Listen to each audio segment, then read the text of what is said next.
ำหรับพวก ที่ปฏิบัติลงมือปฏิบัติจริงๆ เมื่อเข้าสู่ปฐมฌานเรียกว่าสติหรือนึกถึงความรู้สึกที่ลมเข้าและลมออกอาการปิติเกิดขึ้นเมื่อมีอาการปิติเกิดขึ้นแล้วนี่เรียกว่าปฐมฌานบางคนก็ว่าแม่นว่าเข้าสู่ขั้นต้นบางคนก็แค่จับลมปึ๊บแต่ว่าความนึกถึงลมหายใจบ่มีเลยแต่ว่ามันอยู่ในความรู้สึกอันเรียกว่าปิติเกิดเข้าไปในฌานที่สองเลย ต่อมาผ่านฌานที่สองแล้วบางคนบ่ได้เป็นทุกคนเด้อเป็นบางคนก็อาจจะมีนิมิตเกิดขึ้นเลย แต่ส่วนมากสิหลงนิมิตไปหลายมีความเพลินไปเพราะมันเป็นของเป็นตะเบิงอยู่มันเป็นของประหลาดโดยเฉพาะนิมิตสวยงามเห็นนางฟ้าเห็นเทวดาเห็นวิมานต่างๆเฮาสิมักปล่อยความรู้สึกจากปล่อยความรู้สึกตัดขาดจากความรู้สึกทางกายแล้วก็เพลิดเพลินไปกับการไปหูไปเห็นบางที่ก็ไปเบิ่งในลักษณะว่าพวก กินเนอรี่พวกนางฟ้าพวกสัตว์ทิพย์ปลาหิมพานต์บอกเข้าใจง่ายมันก็ว่าสัตว์หิมพานต์ต่างๆเห็นกิเลนเห็นนาคเห็นอย่างที่แปลกๆ ตัวนี้นี่คือแบบหนึ่งนะก็เลยอยากให้ทุกคนว่าเวลามันกลับมาเองมันขึ้นมาเอาเองสิก็อย่าไปนำมาเว้านำมาว่ามันก็เลยเทียบให้ฟังว่ามันบ่ต่างจากฝันดอกเด้อสิ่งทั้งหลายเหล่านี้บ่ต่างจากฝันเหมือนกับเฮานอนหลับเราฝันไปแล้วเฮานำฝันมาเว้าเป็นจริงเป็นจัง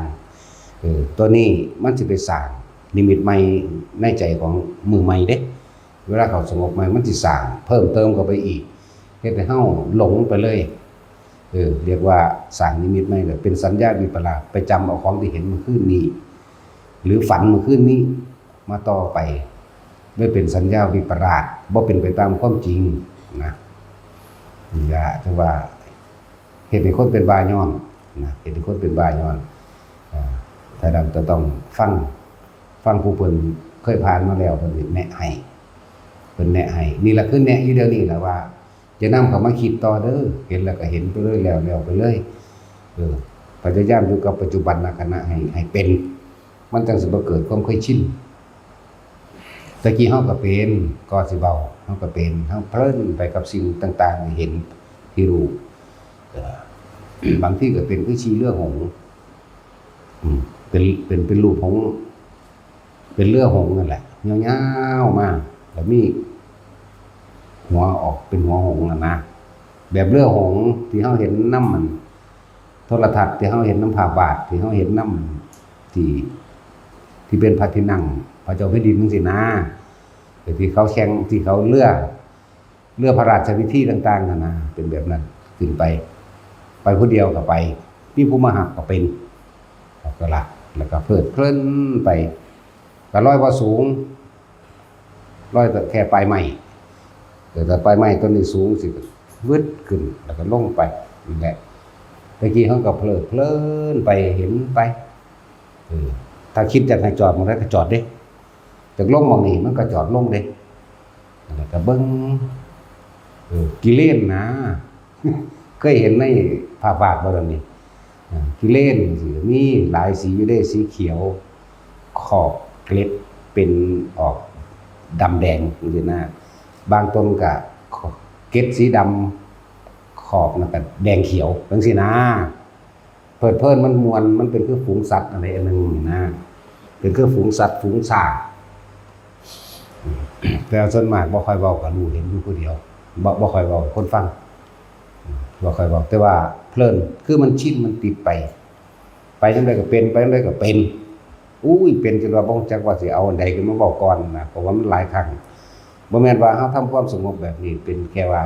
100ครั้ง1,000ครั้งเด้เป็นแสนเป็นล้านครั้งที่เฮาเป็นนั่นน่ะนั่นแหละจังว่าอย่านำมาเว้าให้กันฟังผู้ฟังผู้ที่1ผู้ที่2 เอาไปคิดนึกนำเด้บัดนี้เลยเกิดกลายเป็นไปตามที่ตัวของคิดนึกเรียกว่าล่ะแต่จักก็เลยเทียบว่ายังก็มาเว้าเถาะถ้าเอามาเว้าแล้วตอนที่เฮาเว้าเฮาสิจำภาพเนาะแม่นบ่เฮาสิจำภาพไปพร้อมเลยเป็นแบบนั้นแบบนี้นี่คือเว้าเรื่องนี้ก็จำภาพมาเว้านั่นแหละแต่ว่ามีความลบถิ่มอยู่ว่าบ่เป็นจริงบ่แม่นของจริงบ่ต่างจากฝันเห็นจริงแต่เรื่องบ่จริงบ่อาจสามารถสินำมาให้ผู้ใดเบิ่งนำได้นี่ถ้าเฮาเว้าดูเข้าเขาก็สิว่าเฮาเป็นบ้านะอันนี้เว้าเพื่อแก้สำหรับคนที่เป็นแบบนี้โอ้มันเพลินไปหลายปีเด้บ่ธรรมดาเด้อเป็น20 ปี20กว่าปีนั่นแหละจนว่าที่ว่าหลวงปู่มั่นมาตีนั่นแหละแต่ว่าในฝันนั่นแหละแล้วเฮา แบบเอาหนักๆนะว่าบ่นอนเลยพุ่นล่ะแบบว่าบ่แน่นอนในหลังแต่อื่นแต่ว่านอนอยู่นอนทั้งแข้งนอนแบบนี้นี่นอนแบบนี้ตั้งวงสิตลอดตัวเงินซ่าเบิดนั่นแหละก็รู้สึกอยู่แต่ในตัวบาดสิไปมันไปคือเก่าพอมันชินแล้วชินไปเบิ่งนั่นเบิ่งนี่เห็นดาวดึงเป็นแบบนี้สุรามณีเป็นแบบนี้ทุสะเจดีย์เป็นแบบนี้มีบริขารพระพุทธเจ้าเป็นแบบนี้ผมม้วยผมของพระพุทธเจ้าเป็นแบบนี้อยู่สั่นนั่นสั่นนี่นะครับบอกมาแต่ว่าในสิ่งที่เฮาบอกมาเนี่ยมันบ่มีผู้ใดเห็นนำเลยบอกแต่ละคนไว้ว่ามันบ่เป็นของจริงเห็นจริงแต่มันไม่ใช่ความจริงดอกเด้อนั่นแหละจึงว่าเป็นสั่น เพลินมาตลอดจนฝันว่าหลวงปู่มั่นมาตีนั่นแหละแต่ว่าแต่ตีนี่เปี้ยเขาโคกหูนี่ดีนี่เขาตับปลายหูบ่แม่นกกหรอกคือละปลายหูไหลลงหอดแอวเปี้ยสะดุ้งลุกขึ้นทันทีเลยมานอนเป็นหมูตายอยู่นี่เห็นว่าแล้วเปี้ยขึ้นก็สะดุ้งขึ้นลุกขึ้นมาก็หม่องเลยเด้แล้วก็บิดแอวเงาเลยล่ะถึงเอากระจกน้อยๆมาส่องเบิ่งของแม่งเป็นอีหลีเป็นห้อยแดงจึงคืนอยู่เป็นอาทิตย์พุ่นเด้เพราะว่าบ่ทันเข้าใจจักว่าเมื่อเข้าใจว่ารู้สึกตัวนี่บ่พอต้องเข้าใจคำว่าเห็นหยังรู้หยังก็สร้างสู่รู้สึกตัวบ่ได้เนี่ยเห็นไปพร้อมรู้สึกตัวไปพร้อมน่ะนี่คือความเข้าใจเอาเองอาจจะบัดนี้จังมันหายไปอันห้อยแสงนะห้อยแสงตากกตาหูอีกเด้อตาปลายหูอีกสิสุดแอวไปเลยตีเวียงลงมาทางนี้จังซั่นเป็นคือพันตีอีหลีนี่นะเป็นคือพันตีอีหลีนี่เด้คือจังเพิ่นยืนฟาดเอาตียกมือเบิ่งขวาเด้เอานอนจังซี่เขาก็นอนขวาเอาหัวไปทางทิศเหนือก็ตีลงทางทิศใต้หันหน้าไปทางทิศตะวันตกนอนขวานั่นแหละเตี้ยเข้านี่สิสุดแอวเลยนึกหาวิธีแก้บ่ได้นั่นแหละจังว่าคำว่าจิตหนึ่งหรือคำว่ารู้สึกตัวทั่วพร้อมมันต้องโผล่ขึ้นมาเป็นอาทิตย์จังเข้าใจอ๋ออันนี้นี่เองมันหายหมายถึงห้อยแสงห้อยแดงๆมันฟกขึ้นเรื่อยๆพวกเจ้าเอ๋ยมันบ่แม่นในฝันได้บาดนี่ถ้าว่าฝันมันคือเป็นอีหลีเห็นไหมกลางเว้นมันก็เป็นแหมกลางเว้นก็แดงครึ่งๆอยู่กลางคืนก็เป็นหยังก็เป็นจนเข้าใจว่าเฮาบ่รู้สึกตัวอีหยังด้วยตัวนี่เฮาทรงจิตเฮานี่ไปหาเที่ยวหาเล่นตั้งแต่ภายนอกบ่มีความรู้สึกตัวเดี๋ยวนี้คือเพิ่นว่าเพลินบ่นี่อ๋ออันนี้นี่เองก็เอ้าพอถ้าเข้าใจตัวนี้ไปเฮ็ดใหม่เห็นคือเก่าแต่ว่ามีความรู้สึกตัวนี้หายเลยฟึดหายเลยนั่นแหละจังว่าให้ทุกคนรู้หยังก็สร้างเถอะแต่เฮารู้ออกไปในภายนอกแต่ว่าเฮาบ่รู้สึกตัวเองแต่เฮารู้สึกตัวเองเฮายังพอมีความคิดหรือสติปัญญาในการพิจารณาถอดถอนในความเป็นอนิจจังเป็นอนัตตาเห็นจริงแต่เรื่องบ่จริงสิ่งทั้งหลายทั้งปวงบ่ควรเข้าไปยึดนี่เห็นตัวนี้ดีกว่าบัดนี้เห็นโดยปัญญาเห็นตามความเป็นจริงสิ่งที่เฮาเห็นบัดมันระลึกสิ่งที่เฮาเห็นเฮาบ่อาจสามารถสินำมายืนยันกับผู้ใดได้เลยบ่มีผู้ใดมาเห็นนำเฮาเห็นอยู่ผู้เดียวเฮาเว้าอยู่ผู้เดียวอันนี้บ่สติวิปลาสนึกถึงสิ่งที่ผิด หรือว่าสัญญาแบบวิปราชหมายถึงนึกถึงแต่สิ่งเก่าๆแต่ว่าบ่อาจสามารถนำมาผู้ใดเบิ่งได้เอ้ยมันเฮ็ดให้คนเป็นบ้าได้อ๋อมันแม่นนั่นแหละต่อมาก็มาฮู้ว่าผู้นั้นสิตายผู้นี้สิตายเวลานี้เป็นผู้หญิงผู้นี้สิตายเวลานี้เป็นกระเทยผู้นี้สิตายเวลานี้4คนเป็นจริงเบิดได้บัดนี้เกิดความอยากซอยเหลือเขาผู้แรกบอกว่าเจ้าจะไปเลี้ยงงัวเด้อมื้อนี้เจ้าไปวัดได้บ่ก็บอกเขามันเป็นหยังข้อยฝันว่าเจ้าสิตายจังซี่นะเสือกตายอีตามเวลานั้นเป๊ะเบิดทุกอย่างบัดนี้ผู้ที่1ผู้ที่2ก็มันไปยิงหนูบัดนั้นยิงหนูกลับมาแล้วนี่มันสิดังไฟขึ้นติดไฟขึ้นนั่นถอนขนหนูนั่นนามันสิเหี่ยวแตกออกแบบนี้ซักยันไฟออกแตกพวกเลยเห็นแบบนั้นจัดเลยเด้ก็บอกว่าบ่ต้องไปยิงหนูเลยบ่ไปจังหันหรือไปวัดหรือไปหยังก็ได้จังซี่นะมันก็บ่ฟังความแล้วเนาะของมันบ่ได้สนใจแนวนี้นะวันนั้นยังมาเช้ามันกลับมาจากยิงหนูเป็นอีหลีแมั้ยเป็นแบบเพื่อเฮาว่าอีหลีเลยนะนี่ที่2ที่3มันกระเทยตัวที่4ตอนนั้นแล้วบัดเขาก็พากันโฮมาไล่ขาเฮาที่เขาว่าเฮาเป็นปอบเขาบ่ได้ว่าแนวอื่นเด้โอ้นี่บ่เดี๋ยวเฮ็ดเป็นบาปก็เลยว่าสั่งมันเถิดเฮาบ่สามารถไปแก้ไขผู้ใดได้หรอกสัตว์โลกเป็นไปตามกรรมเลยว่างมันนี่เด้การกระทำของไผของมันบ่เฮาบ่อาจสามารถสิแก้จิตใจของไผได้ดอกเพราะเขาบ่ได้สั่งสมสิ่งทั้งหลายเหล่านี้อยู่ซื่อๆสิไปกระซากขึ้นมาทั้งกินเหล้าเมายาตีไก่เล่นไก่รักสิ่งรักของเขาก็หาอยู่หากินจังซั่นเฮาสิไปบอกเรื่องธรรมะให้เขาฟังนะว่ามื้อนี้จะไปเด้อจังซี่มันบ่รู้เรื่องบ่เข้าใจดอกนะนั่นแหละหลังจากนั้นมาก็บ่เว้าเลยแต่ว่าคอยเบิ่งอยู่ว่าจริงหรือบ่จริงก็เลยบ่ปากก็เลยว่าจริงก็สร้างบ่จริงก็สร้างเฮาควรที่บ่ควรที่เขาไปถือเอามาบอกใครอีกนะเลยบ่ได้สนใจว่าทุกสิ่งทุกอย่างมันบ่จริงเลยสรุปให้ว่าบ่ควรเข้าไปถือนั่นแหละบ่ควรเข้าไปยึดบ่ควรเข้าไปจริงจังกับมันนั่นแหละถึงบอกว่าทุกอย่างบ่มีจริงดอกนะคือบ่ให้มาติดในใจคำว่าบ่มีจริงนั่นแหละต้องบอกแต่ละคนไว้เด้อสำหรับคนที่เห็นนิมิตมากๆพยายามทำความรู้สึกตัวอายุในความรู้สึกตัวเห็นทั้งที่มีความรู้สึกตัวเฮาสิมีสติปัญญาความคิดขึ้นมาพามาแทรกได้เด้บ่คือบ่รู้สึกตัวเด้ไอ้บ่รู้สึกตัวนี่มันไปเลยมันไปแบบฝันของเฮาไปจนชินบ่แห้งก็เด้เบิดล่ะนั่งฟ้านั่งบ่ฟ้าก็เลยนั่งผีนั่งเปรตพวกนี้เห็นเบิดนั่นแหละแต่ว่ามันบ่จริง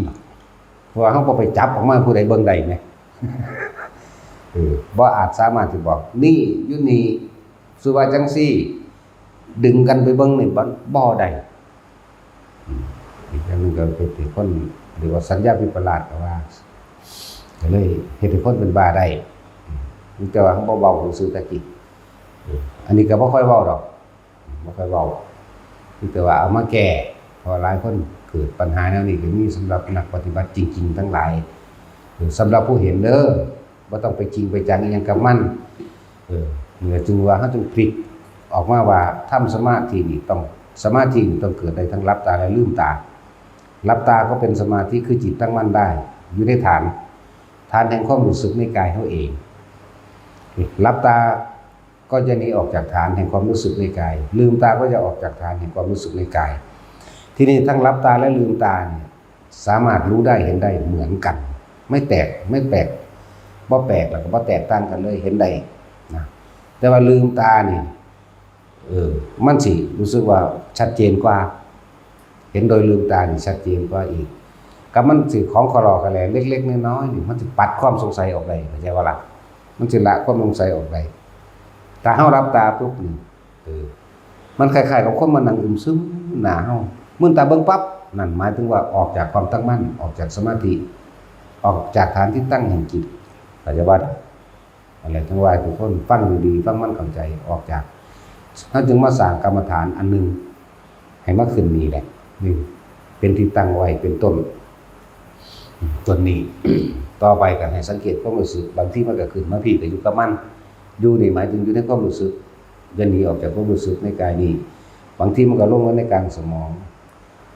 เป็นเย็นอยู่ในกลางหัวกลางสมองนั่นแหละบางทีก็เห็นหัวกะโหลกของเฮานี่มันบ่ได้เปิดไฟหรอกแต่ว่ามันเห็นไหมมันแจ้งไหมอยากว่ามันบ่แม่นไฟเปิดเด้แต่ว่ามันนั่งเห็นบางทีมันก็ลงมาหน้าอกให้จำไว้ว่าให้มีความรู้สึกในกายอย่าว่าเป็นผู้มีสติรู้กายอย่าว่ารู้กายก็คือรู้สึกนั่นแหละคือบอกว่านิมิตเล็กๆน้อยๆบางทีเฮาหลับตาเฮ็ดไปหลับตาไปแสงพรับมามืดตาปึ๊บนั่นออกแล้วนั่นแหละมันสิเกิดความเคยชินในการมันเร็วในความคิดนี่มันอย่างว่านี่แม่นบ่ล่ะสงสัยปั๊บมืดตาปั๊บเดี๋ยวบ่ได้ทันมีคำถามซ้ำมืดตาเบิ่งปึ๊บโลดกับมันวูบแสงแวบมาวูบเข้ามามืดตาหลับปึ๊บโลดนะบางทีก็ออกจากนี้บางทีก็วูบเข้ามาบางทีก็เกิดวาบขึ้นเลยนะแสงสีใดก็แล้วแต่แล้วก็หลายๆอย่างที่มันเกิดขึ้นบาดนี้กับอาการปิติที่มันเกิดแทรกซ้อนเข้ามาปิติซ้อนกันอย่างเฮาจังสิว่าบ่ออกจากความตั้งมั่นของเฮาเพื่อให้จิตมันตั้งมั่นบ่หวั่นไหวนั่นแหละถ้าผู้ใดมีความรู้สึกเอายกตัวอย่างบางนี้เด้อผู้ที่อยู่หัวกะสร้างเด้อผู้อยู่กลางหน้าผากกะสร้างผู้อยู่กลางอกกะช่างนะบางทีคนลุกแทรกขึ้นมาอย่าไปพิจารณาอาการคนลุกอย่าไปคิดหาสาเหตุของมันจะว่านี่แล้วเพิ่นว่าทรงคิดออกมาก็ว่าเอิ้นว่าแทรกอย่าไปแทรกอย่าเอาความคิดไปแทรกนะนั่นแหละถึงว่าให้จับอยู่จุดเดียวโลดจับอยู่จุดเดียวโลดความรู้สึกเข้านี่ล่ะอย่าหนีจากฐานนี่แหละสิรู้เองดอกฐานนี่คนลุกมากก็รู้ว่าคนลุกจังว่าล่ะแม่นบ่บอกว่ามันก็รู้หรอกเพราะว่ามันรู้อยู่ในกายเฮาแม่นบ่ล่ะจังซั่นแหละแต่ว่าอย่าไปคิดกับมันเวลาเป็นหยังคือให้มื่นตาถ้ารับตามันสิคิดแนวใหม่เด้ผีบ่ได้บาดนี้เขามาเอาบุญนำกูบ่เด้นึกออกไปในการอุทิศบุญเด้อห้อยก็สิตั้งใจอุทิศบุญอุทิศโลดในขณะสมมุติว่าผู้สิอุทิศจังซี่ ถ้ามีอาการปิติรวงๆอยู่นี่คิดเลยคิดอุทิศบุญออกไปเลยขอผลทานบุญกุศลกรรมดีที่ข้าพเจ้าก็ทำมาแล้วทั้งหมดนี้จงถึงแด่ไปก็แด่ไปจะว่าละให้ไปนั่นแหละที่ว่าถ้าอุณาโล่งขึ้นแล้วอุทิศบุญได้เลยนะอุทิศบุญได้รวดคำอุทิศเป็นคำวิตกคำสืบต้นนั้นสิอุทิศบุญให้ผู้ใดก็แล้วแต่เป็นคำเป็นเรียกคำว่าวิจารณ์ปิตินี่เป็นตัวกลางทรงถึงส่วนเขาสิได้รับหรือไม่รับเป็นเรื่องนึงนั่นเป็นเรื่องของเขาอยู่บอกให้ถือว่าทุกคนเนี่ยมื่นตายเฮ็ดว่าคนลูกมากสิมันก็สิบ่ได้สงสัยว่ามีผู้ไกลๆมาลูบแขนลูบขาหรือเฮ็ดให้เฮาคนลูกมันบ่อันนึงคือแก้ความกังวลอันนึงบางทีมันเป็นคือคนนั่งซึมทั้งหน้าทั้งหลังทั้งข้างแล้วแต่บาดนี้ตามันเห็นอยู่นี่มันก็เลยบ่ได้สงสัยก็เลยให้จับจุดนี้ไว้ตลอดจับจุดกลางหน้าผากไปเรื่อยไปเรื่อยบางทีบัดนี้ปิติอันนี้บางอย่างบางที่ปิติแทรกโดยการโยกจังซี่โยกซ้ายขวาเนาะการใส่ความรู้สึกหยุดความรู้สึกถ้าหยุดตัวนี้แล้วมันก็จะไปทางหน้าก็ใส่ความรู้สึกหยุดเหมือนเดิมแต่ว่าอย่าออกจากความรู้สึกเดิมก็จะว่านี่อย่าออกจากฐานมันเด้ฐานเฮาเอาไว้หน้ากลางหน้าผากเฮานี่แหละบัดนี้ก็หมุนได้บัดนี้หมุนมันเป็นหมุนตัวสร้างนิ่มๆนั่นแหละอย่าออกจากฐานเฮาสิรู้ดอกปิติคนลุกนี่ก็ไม่เที่ยงเข้าใจบ่บ่ได้แซ่อยู่จังซั่นปิติแห่งการโยกก็บ่เที่ยงบ่แซ่อยู่จังซั่นนี่เห็นบ่มันเกิดจริงนี่แล้วมันก็มาเกิดจริงนี่แต่ใจของเฮาให้นิ่งไว้นิ่งอยู่ในความรู้สึกอันเดียวนี่เป็นนั้นคือจังได๋อยู่ในฐานที่ตั้งแห่งจิตอยู่ในฐานที่ตั้งแห่งความรู้สึกจุดเดียวเท่านั้นแสงมากก็สร้างเฮาเห็นตาเนื้อเฮานี่เป็นตาอัศจรรย์ยิ่งกว่าเฮาหลับตาแม่นบ่ล่ะยิ่งกว่าเฮาหลับตาอีกคนลุกขนาดเฮามื่นตาอยู่นี่ลืมตาอยู่นี่ร่างกายบางทีมันก็เกิดความรู้สึกยืดขึ้นเด้ยืดขึ้นหรือคือลอยขึ้นลักคือลอยขึ้นด้วย บ่มีอาการอื่นแต่ว่ามีความรู้สึกว่าลอยขึ้นประเภทหลับตามันสิมื่นตาเบิ่งเด้แต่ว่าประเภทมื่นตาอยู่แล้วก็มันเห็นอยู่แล้วมันก็เลยบ่ตกใจมันก็เลยบ่สงสัยแต่ว่าในรู้ในความรู้สึกว่ามันลอยซื่อๆนี่แหละจังว่าเฮาเน้นมื่นตาทำสมาธิแบบลืมตาประเภทแสงประเภทนั้นแล้วแต่ถ้าคนหลับตามันสิตกใจก่อนมื่นตาเบิ่งปึ๊บก็เฮาเคยเป็นอยู่3เทื่อเฮาจังจับจุดมันได้เอามือมันเป็นรอยมือมันเป็นคอยรอยขึ้นในความรู้สึกว่ามันขึ้นประมาณคืบแล้วตกใจเอามือมันคมแป้นคือเก่านี่นาคมพื้นคือเก่านี่เอ้ามันบ่ได้รอยตัวนี้นาแต่ก็บ่ได้สนใจนำมาคิดก็เฮ็ดอีกแต่ว่าแม่นติดกันเด้บ่แม่นติดกัน2มื้อ3มื้อหรืออาทิตย์นึง2อาทิตย์จังเป็นต่อแนวมันนี่มันจังเป็นอีกจนจับจุดได้เลยมื่นตาเห็นเลยบาดเข้าใจแล้วนะตกใจได้ร้อยจริงๆเลยว่าธรรมดาเด้ตกใจบึบลงเลยเด้นั่นแหละมันออกจากความตั้งมั่นลอยไปเรื่อยแล้วมันก็ค่อยใส่ความรู้สึกลงใส่ความรู้สึกขึ้นได้กับมันสั้นนั่นแปลว่าเป็นยังขึ้นเน้นมื่นตาเดินก็เป็นสมาธิได้บัดยืนก็เป็นสมาธิได้ทำการทำงานก็เป็นสมาธิได้ยืนเดินนั่งนอนเป็นสมาธิได้ทั้งนั้นเห็นในจิตตั้งมั่นฉะนั้นให้ทุกคนหนึ่งจับหลักไงมันไว้อย่าออกจากฐานที่ตั้งแห่งจิตฐานที่ตั้งแห่งความรู้สึกในกายที่เขามาตั้งใบนั่นตรงกลางหน้าผากเขาเองแหละน่วงขึ้นมาไม่หันแบบใครก็ดีแต่จะพูดถึงว่าทุกคนที่ได้หนีตอนนี้ก็เป็นทุกคนละเข้าใจแล้วแต่ว่าอาจจะอยู่ในขั้นต้นขั้นสองบางคนขั้นสองแล้ววันนี้ตามธรรมดานี่ความเคยชินล่มก็ออกกับอุณหภูมิเกิดเป็นบ่บาดนี้ย่างก็ซื่อเอ้ามันคือขึ้นได้วะเห็นว่าล่ะนั่นคือขั้นสองแล้วจะถอยหลังมาปล่อยเลยปล่อยรู้ไปเลยรู้อย่างรู้สึกโตในนี่แหละนั่นแหละขึ้นหัวกระชังก็ปล่อยรู้สึกโตลงกลางอกกระชังปล่อยรู้สึกโตอย่าคิดคำว่าปล่อยนี่คืออย่าคิดแทรกแซงจะไปหาเหตุผลกับมันจะไปหาว่าเกิดขึ้นจากหยังนี่สำหรับพวกรับตานิมิตมันสิมีมากวันนี้สำหรับผู้บ่มีนิมิตก็คิดเอาตัวแต่ว่าก็เป็นความรู้สึกเด้เห็นบ่ล่ะบ่เห็นสวรรค์บ่เห็นนรกบ่เห็นนางฟ้าบ่เห็นเทวดาบ่เห็นหลายๆอย่างนั่นแหละแต่ว่าสิไปตื่นเต้นกับความรู้สึกจากคนนั้นมันสอนกันเด้มีนี่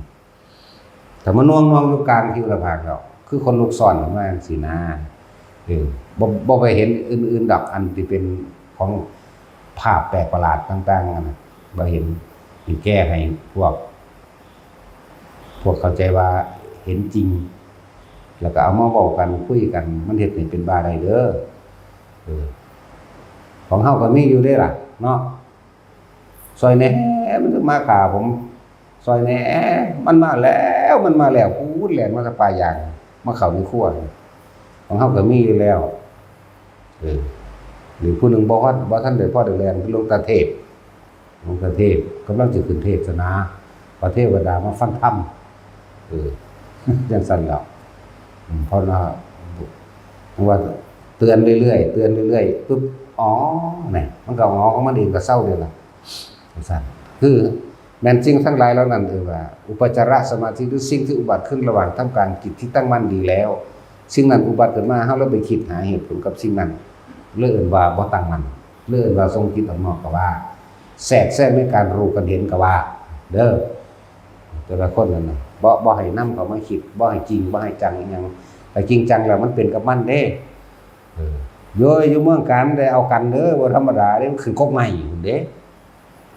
มันขึ้นกกใหม่มันนำเอาแสงธรรมธรรมดาบ่นั่งหลับตานี่แหละนั่งสมาธิแบบนี้แหละใครในตัวเฮาอยู่ไกลๆอยู่ประมาณ100 เมตรเดี๋ยวเฮ็ดลุกแล้วว่ะของเฮาเฮ็ดมื่นตาเนาะลุกแล้วแม่งบั่นไปแล้วบั่นพระเจ้าข้าแล้วย่างแล้ววันนี้ย่างแกดื้อจังซี่พร้อมเด้ว่าน้ำเมาดึงกระซากไว้จังหัวขึ้นมาบางคนกระทัน บางคนที่เฮาบ่ได้อยู่ใกล้พุ่น อยู่เทิงกกใหม่พุ่นโอ้ยมึงขึ้นไปหยังว่า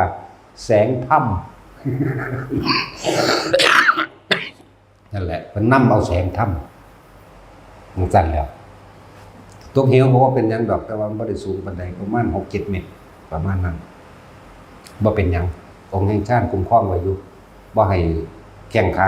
หักขาปวดได้เขาอยู่ในชาติของเขาอยู่นั่นแหละจังว่ามัคคสิทธิฌานคือไปเถอะตกก็ตกจังหูเมือก็มีเด้อยากว่าล่ะตกแล้วจังหูเมือยินแต่เสียงห้องของคนมันตกเหวตกผาเนาะเสียงห้องกันอยู่พุ่นเนาะมันสะท้อนมากกับเฮาก็เข้าใจว่ามันอยู่พุ่นเฮาก็ไปพุ่นแหละตั้งแต่มันอยู่ไกลๆดีเสียงห้องซอยผมแน่เด้อนั่นแหละนำหาพุ่นไปพุ่นไปทั้งพุ่นมันกันห้องแล้วเสียงมันกันสะท้อนขึ้นไปพุ่นมันอยู่แมงได้จังหยังกลับขึ้นมานะเดี๋ยวนี้ก็มีโตนเถียงหน้าก็มี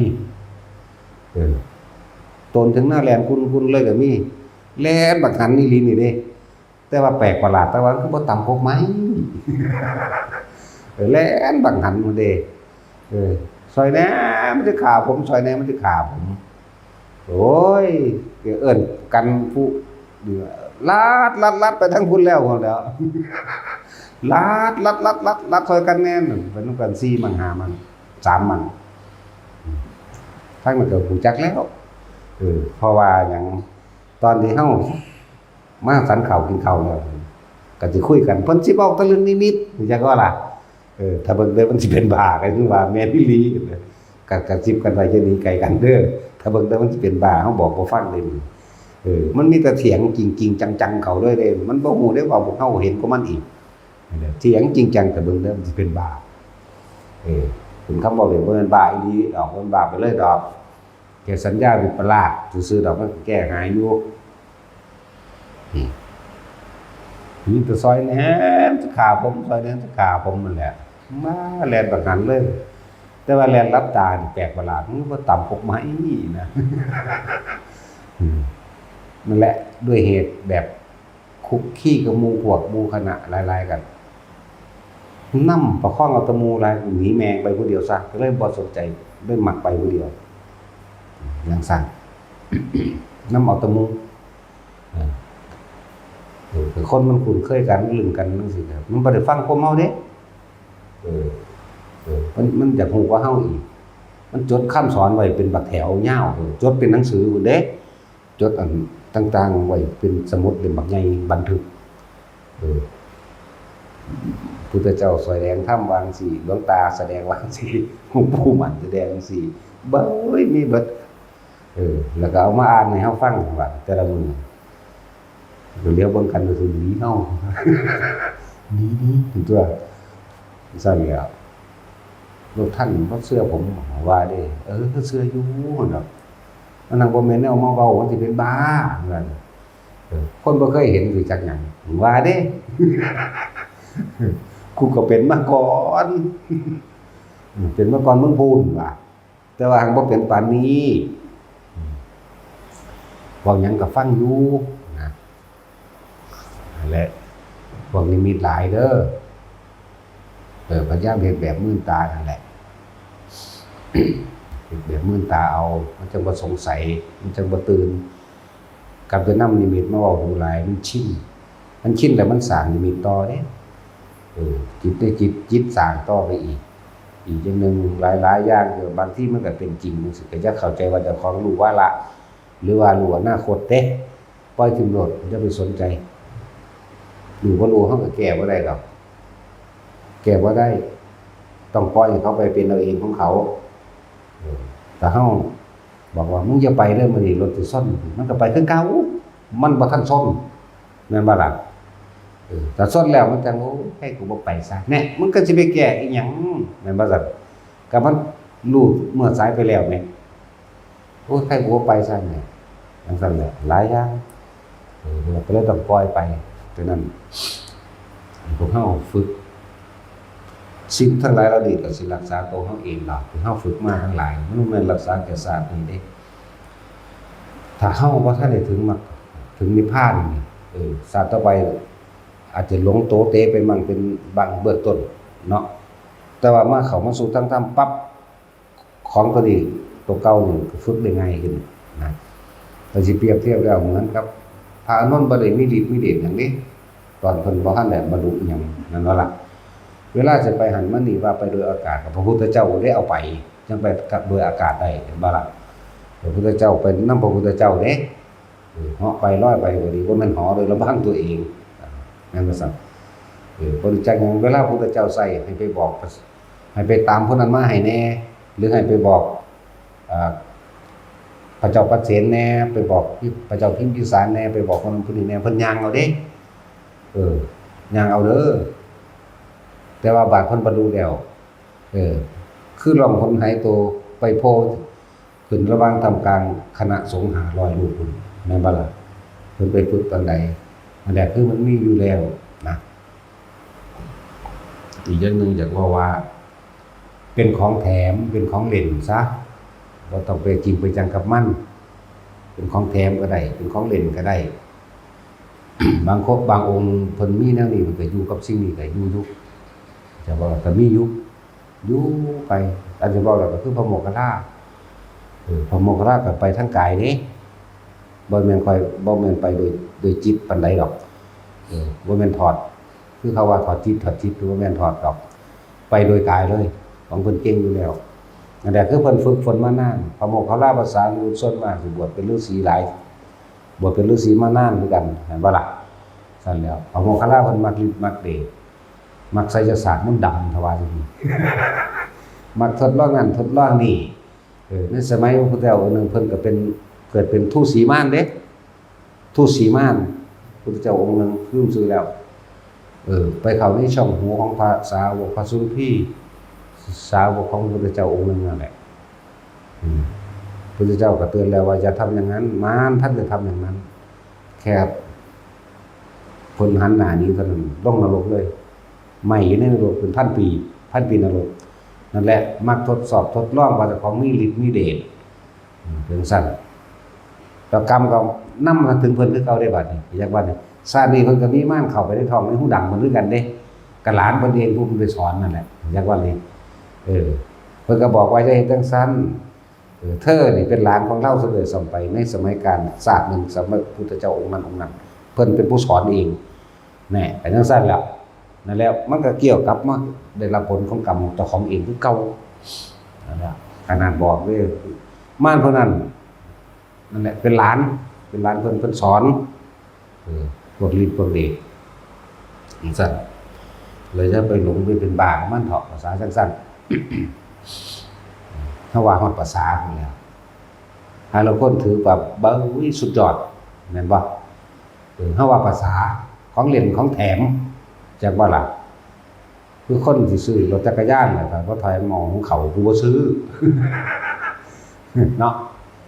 โหบ่ได้แพงได้ก็สร้างว่าตั้งแต่มองของเขา นั่นแล้วอันตรงโลดเฮาละความเห็นต่างๆโลดละความจริงต่างๆโลดถือว่ามันมีอยู่จริงโดยความคิดเข้าไปยึดมั่นถือมั่นว่าอันนั้นจริงละออกเลยบ่ต้องไปสนใจบ่มีหยังจริงอย่างบ่มีสิ่งใดที่รั้งยั่งยืนบ่มีสิ่งใดมั่นคงบ่มีความมั่นคงบ่มีความแน่นอนดอกมีแต่ความเปลี่ยนไปและอนัตตานั่นแหละผู้ใดเห็นโลกเป็นสุญญตาใดเห็นเป็นอนัตตาใดมันก็บ่ไกลบ่ห่างจากพระนิพพานนึกถึงความตายก็เป็นอนัตตาคือกันอย่างว่านึกถึงความตายมรณะนุสตินึกถึงสุญญตานึกถึงอนัตตาเวลาเกิดเหตุการณ์สะเทือนใจจังซี่น้อมเข้ามาโลดทุกอย่างบ่กี่ลังอย่างยืนทุกอย่างหาความแน่นอนบ่ได้ล้วนแล้วแต่เกิดดับเท่านั้นนี่จังซั่นนั่นแหละสำหรับผู้มีนิมิตหลายก็อย่าพากันเอามาเว้ามันบ่จริงจักอย่างดอกเฮาบ่อาจสามารถสินำพาไผไปพิสูจน์ได้เด้บ่ล่ะมันสิเกิดกลายเป็นความเคยชินของเจ้าของเองเลยติดนิมิตเป็นบ้าได้บอกภาษาโลกว่าเป็นบ้าได้บอกภาษาธรรมเพิ่นว่าสัญญาวิปลาสเห็นผิดจากความเป็นจริงเพราะสิ่งที่เห็นมันบ่จริงมันบ่อาจสามารถนำสิ่งที่เห็นได้สัญญาคือความจำนั่นมันบ่อาจสามารถนำตัวนั้นมาให้หมู่พิสูจน์ได้บ่ล่ะ มันบ่แม่นก้อนหินที่ถือไม้กันเบิ่งได้ไหมแต่ว่าก้อนหินยังเอานี่ก้อนหินนี่มันบ่ล่ะมันสั่นเลยอันนึงถือว่าแม่นเฮาสำหรับผู้มีอุปนิสัยหูเห็นก็หูเห็นคือเก่ามันมื่นตาก็เห็นคือเก่ามันคิดตั้งมันนี่แล้วมันเป็นของมันเอาเองดอกมันสิชาติใดก็สร้างของมันดอกมันต้องเห็นดอกคือเห็นอยู่เรื่อยๆย่างออกมาจากกกไม้เงาไม้นี่เห็นเบิดแต่นี่แน่นอนมันยังเห็นเนาะนะโมมันยังเห็นแม่ย่างเข้าไปในเสามันก็ยังว่าอยู่ยังสั้นแล้วบาสิพูดว่ามันนั่งรับตาเห็นบ่ก็บ่แม่นมันทรงชาติหรือมันเข้าชาติเห็นบ่ก็บ่แม่นมันก็ย่างไปธรรมดามันนั่นแหละจักว่าล่ะมันก็เห็นแล้วมันก็เบิ่งซื่อๆนี่ได้ล่ะถ้ามันคิดมันก็ย้านนั่นแล้วถ้ามันบ่คิดมันก็บ่ย้านนั่นล่ะกล้าก็ไม่เกิดกลัวก็ไม่มีได้ล่ะมันเบิ่งแล้วมันก็เห็นดูอยู่เด้มันบอกว่าเป็นซื่อนั่นแหละองค์ชาติมันก็ครอบไว้อยู่คือเก่าว่าซุมื้อมันเฮ็ดอยู่แล้วของมันเด้มันก็เฮ็ดอยู่แล้วของมันว่าจะบ่แม่นได้ว่าบ่เฮ็ดมันก็เฮ็ดของมันอยู่ในหั่นผีคือมีขาเดียวคือหลวงพ่อมันว่ามันพิการรถชนมันเขาตัดขามันออก มันเต้นแบบใดก็เต้นให้เบิ่งเด้ดัดไปแบบนี้แหละนี่กูเห็นแล้วนี่แหละผีว่ะ ก็มันเองนั่นแหละแม่นอีหลีนี่ผีว่ะ หัวแบบอันนี้เท่านั้นน่ะกะให้มันมั่นใจอยู่ว่าแม่นว่าเห็นแต่ว่าบ่ให้มันไปถือเอาว่าเป็นจริงก็เลยเว้าเบี่ยงไปทางใหม่ซะเราปัดออกบ่ให้เป็นจริงจังเพราะมันสิมีอุปนิสัยเห็นมันเห็นคือเก่าอยู่ซื่อๆก็เห็นแหละสูงส่ำใดมันก็เว้าถึงเบิดเด้อล่ะก็ถึงตัวเขาก็เห็นคือกัน แต่ว่าเขาพยายามว่าบ่แม่นซื่อบางอย่างก็บอกว่าแม่นให้มันเกิดกำลังใจ มันบ่แม่นอยู่แต่ว่ามันบ่จริงดอกมันเป็นภาพลวงตาว่าอยู่แล้วดอกมันตามเทื่ออยู่ดอกแต่พี่เมซี่นี่ครับพี่เมซี่ย่างเข้ากำแพงมื้อนี้ก็มีมองถึงมันไปนะก็เห็นแล้วตอนเฮาสิเฮ็ดหยังเฮาทำวัดอยู่ดีๆนี่ตัวเฮาเฮ็ดอยู่ผู้เดียวซ้ำตัวทำวัดอยู่ดีๆมันเป็นศาลาห้างเด้ออะระหังสัมมาสัมพุทโธภควาอยู่ผู้เดียวนี่ตัวเขาเรียกกับปูศาสตร์มนต์ยาวๆแหมรึบสุดปึ๊ดพื้นที่2รึบสุดปึ๊ดก็เหลียวเบิ่งอยู่ปากกระทองทำวัดไปเขาเรียกกับกู้ศาสตร์แล้วก็รู้ศาสตร์เฮาบ่สนใจแล้วมันสัดศาสตร์ใส่เฮาติศาสตร์ขึ้นน้อยๆมันสัดใส่เฮาห้วยอีห่านี่บาดเดียวเฮาน่ะปึ้งไปเลยเด้อล่ะบ่ได้ว่าหยังเด้อล่ะก็ว่าห้วยอีห่านี่ตอนนี้คือก็ปิวไปเลยก็เห็นว่าโตมันปิวมันก็ปิวเข้าไปในหันแล้ว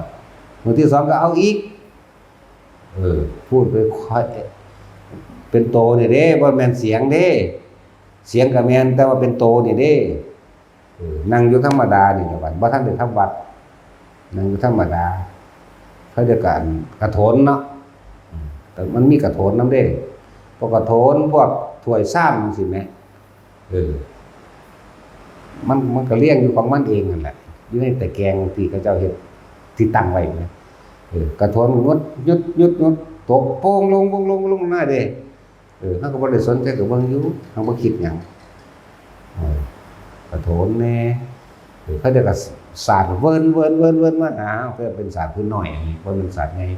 ว่าก็กลัวเลยนะศาสตร์ว่าจะคือเนี่ยเวิ้นมาก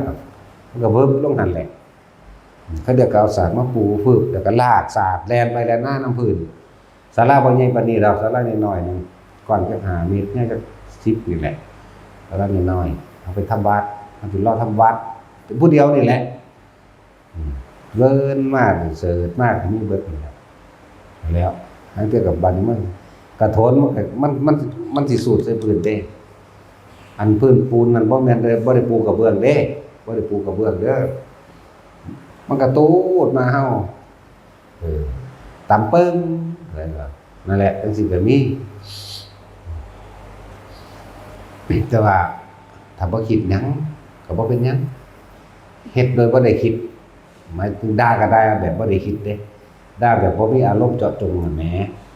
ห่วยอีห่านี่นะนามึงสิตายซ้ำสองเด้นี่จังสิก็ว่าอยู่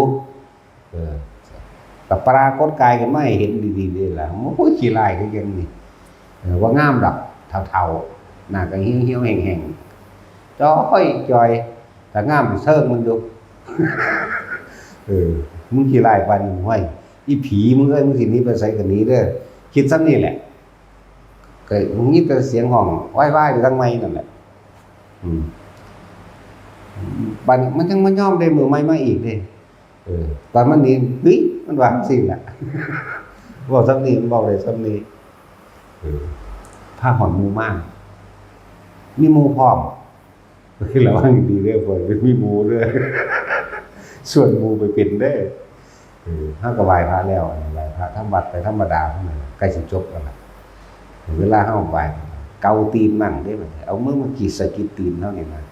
แล้วเฮาก็ถีบล่ะแต่ว่าต้องบ่ได้ใส่เจตนาอีหยังถีบไปซื่อๆเหมือนกับ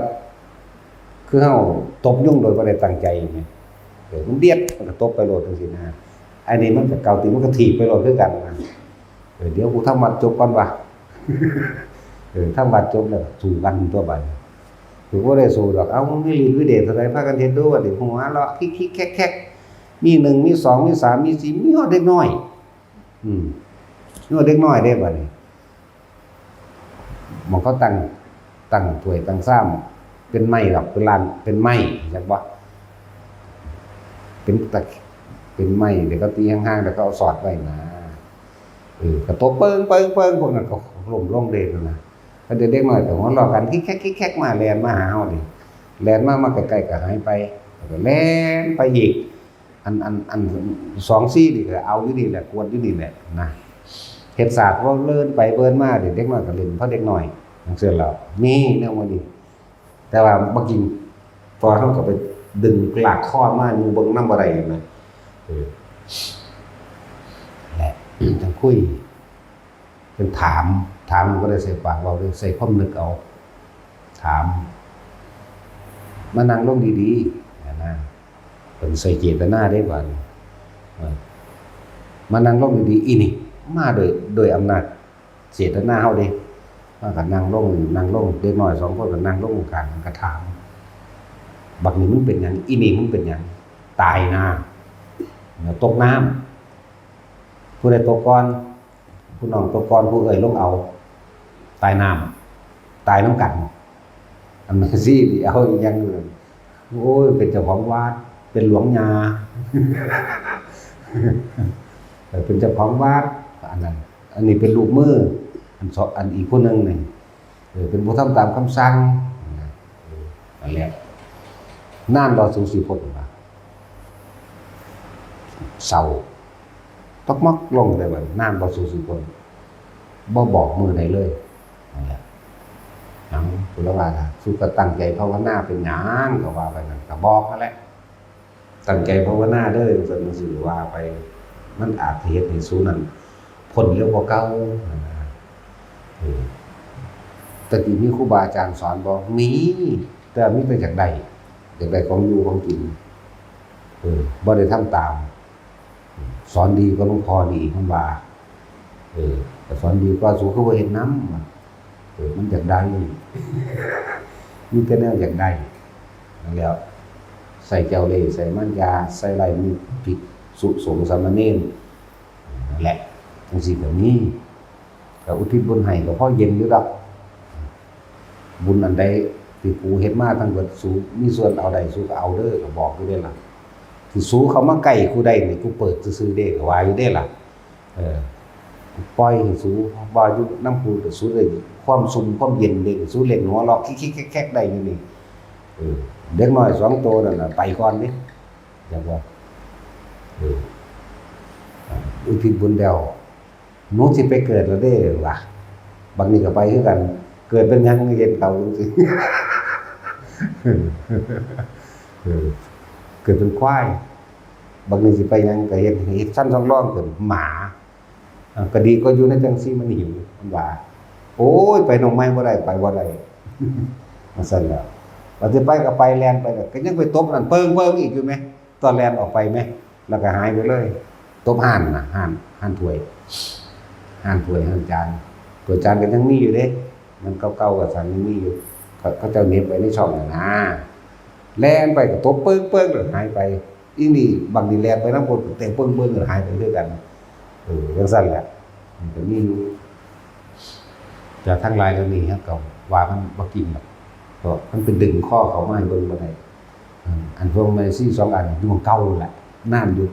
ส่วนเด็กน้อยมันบ่ปานใดเฮาให้มันไปแล้วมันได้บุญพอไปแล้วก็ไปทำกรรมคือกับฮ้อนนั่นแหละแล้วจังซั่นแหละควรสำรวจสังเวชไว้เด้อความสำรวจใจตัวของเองเกิดเป็นหยังกระตุกทั้งนั้นคือเป็นเปรตชนิดปราชัตตุชีวิเปรตอันพวกนั้นเด็กน้อย2ตัวแต่ว่าเปรตเพิ่นหนักอยู่ถามว่านานมันได้สุผลมันก็บ่ปากกลมน่ะทุสุลงถึง2สูอยู่ใกล้กูได้กูปล่อยให้สูเข้ามาเอาซื่อๆเด้นะซ้ำกูสิให้สูไปนั่นกูนึกให้สูไปซื่อๆสูก็ห้องเจ็บปวดไปเลยเด้ว่ามันสั่นล่ะอย่างนี้เป็นแบบนี้อยู่หนองคายผู้ร่างกาย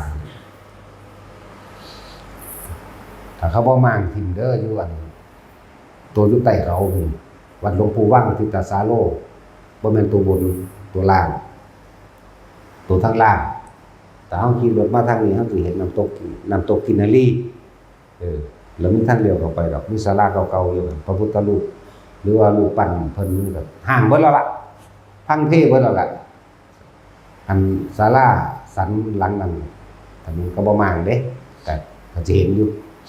นั่นแหละขี่รถมาเฮาเลี้ยวเห็นดอกไกลๆในภูเขาตั้งขโมงนี่มันมีที่นี่ล่ะทางขึ้นมันก็พังเบิดแล้วทางขึ้นตอนเฮาขึ้นเฮาก็ปีนขึ้นนำหมู่นั้นแหละทางเก่ามันนั่นแหละจักว่าล่ะปีนขึ้นทางเก่าเขาเจ้าแล้วมันพังเบิดแล้วทางพ่อได้เหยียบได้จับเครือไม้ได้ยังคอยๆขึ้นไปอยู่ก็ขึ้นไปข้างบนพูนบนนั่นแหละบ่ได้ไปขึ้นทางพุ่นพวกนโมไปมันไปขึ้นทางพุ่นของเฮาขึ้นทางนี้เฮาปีนขึ้นไปเอาปีนขึ้นอันนั้นอีกอย่างนึงบ่ฮู้ฟังก็หลายๆอย่างคนที่ภาวนามันหังมีดอกสิ่งทั้งหลายเหล่านี้ก็มาแปลกปลอมก็สร้างมันคือให้มันเป็นของที่ผ่านไปแล้วแต่ก็เป็นของบ่จริงเพราะว่าเฮาบ่อาจสามารถนำผี4ตนมาให้ผู้ใดเบิ่งได้และเรียกว่าบ่จริงดอกมันบ่ต่างจากฝันมันบ่แซ่อยู่จังซั่นพร้อมนี่ตอนนี้เขาก็ขึ้นนั่งอยู่จังซี่แต่ว่าเว้าถึงจังซี่ก็ปึกก็มาแล้วเด้มาฟังนำเฮาแทรกซ้อนนำแม่ซี่เด้อสิส่วนไปเป็นหมู่ก็เอาไปโลดผลใดบ่อยู่ได้องค์ภาวนาบ่ได้บ่อยู่ได้ชาติเอาไปนำโลดบุญไปหาฟาดกระโถนใส่บ่พุ่นนี้อยู่บนรถอยู่นี่บ่มีกระโถนดอกบ่เอาน้ำขวดเดียวใส่ปากให้ปากมันโลดบ่ได้ยากเฮาอยู่อาหยักเนาะมีหยังก็ยัดลงในบาตรนั่นล่ะทั้งของกินทั้งของถิ่มยัดลงในหั่นจังเอาไปล้างเอาซั่นนี่อยู่แนวนี้แต่ว่าจะไปกินไปจังกับมันเป็นบาปคือเว้าอยู่นี่ก็เว้าไปสั้นๆแหละอดีตเว้าความเก่าให้ฟังซื่อๆดอกว่าก็มีในการรู้การเห็นว่ามื่นตาเบิ่งเป็นตาอัศจรรย์กว่าน่าเชื่อถือกว่าเฮาก็ยังบ่เชื่อว่ามันจริงสิ่งนั้นเกิดสิ่งนั้นดับแล้วไปภาษาหยังครับไปรับตาเห็นเนาะ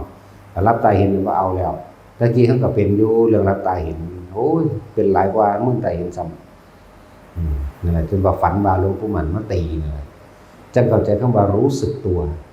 เห็นทั้งที่รู้สึกตัวเห็นทั้งที่มีสติรู้สึกตัวเนี่ยมันก็เลยมีสติยิ่งกว่ากันอันนั้นมันเห็นมันเพลินไปเลยเด้ประเภทว่าฝันไปเลยโอ้ยหังบังคับบ่ได้แม่ว่าเว้าตื่นขึ้นมาแล้วจังเว้า